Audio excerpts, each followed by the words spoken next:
പ്രവാചകൻ സല്ലല്ലാഹു അലൈഹി വസല്ലം ഏറ്റവും മികച്ച കുടുംബനാഥനും ഏറ്റവും മികച്ച പിതാവുമൊക്കെയായിരുന്നു. പ്രവാചകൻ തൻ്റെ ഭാര്യമാരെ മനോഹരമായി പരിചരിക്കുന്നതും അവരോട് പെരുമാറുന്നതുമൊക്കെ ചരിത്രത്തിൻ്റെ വ്യത്യസ്ത ഘട്ടങ്ങളിലായി കാണാം. വളരെയധികം സ്നേഹത്തോടു കൂടിയായിരുന്നു റസൂൽ അവരോടെല്ലാം പെരുമാറിയിരുന്നത്. അവരെല്ലാം അതീവ സന്തുഷ്ടരുമായിരുന്നു. അവരെ ബുദ്ധിമുട്ടിക്കുകയോ നിന്ദിക്കുകയോ അങ്ങനെയുള്ള ചെയ്തികളൊന്നും പ്രവാചകൻ ചെയ്തിരുന്നില്ല. പിതാവെന്ന നിലയിലും ഭർത്താവെന്ന നിലയിലുമൊക്കെ ഒരു മാതൃകാ പുരുഷനായി ചരിത്രത്തിൽ അടയാളപ്പെടുത്തിയ നേതാവാണ് പ്രവാചകൻ സല്ലല്ലാഹു അലൈഹി വസല്ലം. ഖദീജ ബീവിക്ക് ശേഷം പ്രവാചകൻ ഏറ്റവും ഇഷ്ടപ്പെട്ട ഭാര്യമാരിൽ ഒരാളായിരുന്നു പത്നിയായിരുന്ന ആയിഷ ബീവി. അവർ നല്ല ബുദ്ധിമതിയും വിശാല മനസ്കയുമായിരുന്നു. ഒരിക്കൽ നബി സല്ലല്ലാഹു അലൈഹി വസല്ലമയും ആയിഷ ബീവി റളിയല്ലാഹു അൻഹും മരുഭൂമിയിലൂടെ ഇങ്ങനെ നടക്കുകയാണ്.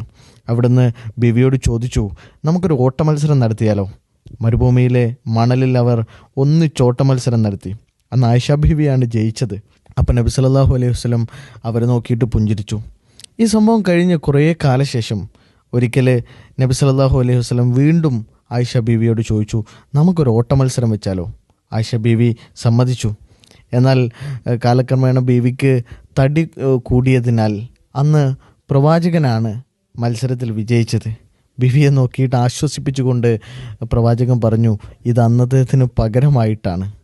വളരെ മനോഹരമായി സ്നേഹബന്ധങ്ങൾ, പ്രകടനങ്ങൾ, പരിഗണന എല്ലാം കാണിച്ചു തന്ന അത്ഭുത പ്രതിഭാസമായിരുന്നു പ്രവാചകൻ സല്ലല്ലാഹു അലൈഹി വസല്ലം.